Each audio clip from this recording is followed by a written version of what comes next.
So hey guys, ito na ang sagot ko sa tanong na ano sa English ang iniwan sa ere? So guys, hindi ito literal ha na iniwan ka sa kalangitan o sa kalawakan. Ito ay idiomatic expression ng kanyang kahulugan ay hindi literal. So, kapag iniwan ka sa ere, ibig sabihin nun, ikaw ay iniwan or pinabayaan na wala man lang pagpapaliwanag or pasabi. So, kung ako ang tatanungin kung ano ang English nito it is forsaken.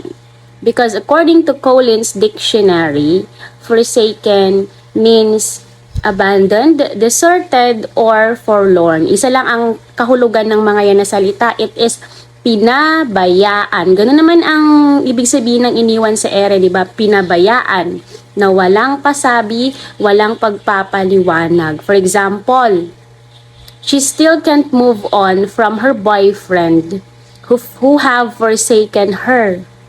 Hindi pa rin siya makamove on sa kanyang boyfriend na nang-iwan sa kanya sa ere. How about you guys? How will you translate iniwan sa ere in English? Please share in the comment section.